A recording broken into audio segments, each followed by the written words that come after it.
So you want to skate like McDavid? Well, there's 3 things that he does really differently than a lot of players and from what is commonly taught. And those 3 things are something that we call heel pressure and shin angle. We call it aggressive heel pressure. 2 is he actually skates a lot wider than a lot of players. And then 3, he's able to maintain that heel pressure in all sorts of really fast, dynamic footwork patterns. So the first part, which is heel pressure. One of the things that he does so well, especially with his long legs, is he has heel pressure plus shin angle. What that allows him to do is it allows him to engage in something called the rocker. Now, when you rocker, it's a little different than pushing from the toe. What's commonly taught is to push from the toe and drive off that toe. If you practice this yourself, you might notice that there is a lot of tension that happens when you drive off that toe. But what allows McDavid to skate free as a bird is that he's actually really good at always planting or always having weight to his heel and then rockering to the toe effortlessly. So the foot actually ends up not having to push into the ice. He doesn't have to drive, but he's able to just move freely, and the rocker just allows him to move really quickly. So starting with that heel pressure and shin angle allows him to rocker, which allows him not to have to push, which allows him not to have to generate tension, so he can have less tension than most players, and that creates a mechanical advantage for him. That's the first thing. The second thing that he does is he's really wide in his stance when he's striding. Now, why does he do this? Well, you can only imagine it's probably because of partly due to his build, partly due to his training, but what it allows him to do is as he's really, really wide in his stance, he's not doing a full recovery. Again, with that really wide stance, he is, if you look at it from the side, he always gets that heel pressure and shin angle, and then he's again rockering from heel to toe. So he's not doing like what a typical power skating instruction would be, which is to get low and then drive, or to have that weight here, get tension in this leg while you do it, right? To balance yourself here and then push. That's like your typical coaching instruction. Instead, what he's doing is he's staying really wide and he's rockering from heel to toe, and that allows him to be super relaxed as he's going.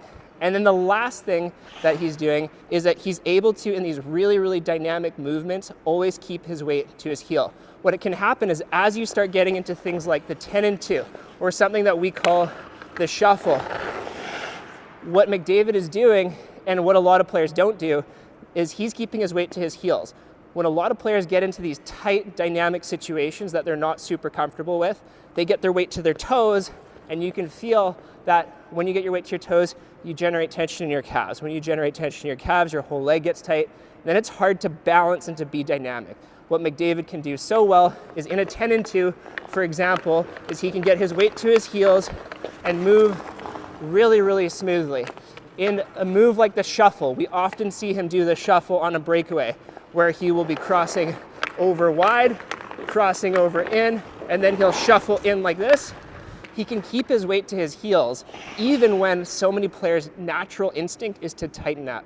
And that's what's really cool about McDavid, is that he can stay so loose because his weight stays to his heels while he has shin angle in these super dynamic patterns. So those are the 3 things. 1 is weight to the heels so he can use the rocker, staying nice and loose, not having tension. 2 is he stays a lot wider than a lot of players, not following the typical power skating instruction of narrow and then pushing, so he doesn't have tension. He's using his rocker.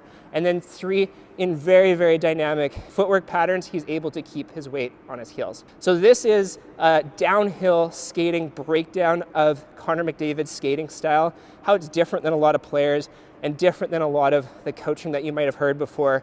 We actually break down the exact principles that McDavid is using in our free training. So if you want to see that, you're gonna click the link and you can access that free training. I'd love to see you there because we'll show you exactly how to do that step by step. Thanks for watching, and we'll see you in another video. I'm Jason Yee, and this is Train 2.0 Plus, where we are changing player development trajectories all over the world, from players just learning how to skate to some of the NHL's best. We give players a mechanical advantage in learning and understanding the kinematics of hockey as it relates to their own body type and skill set. How do we do this?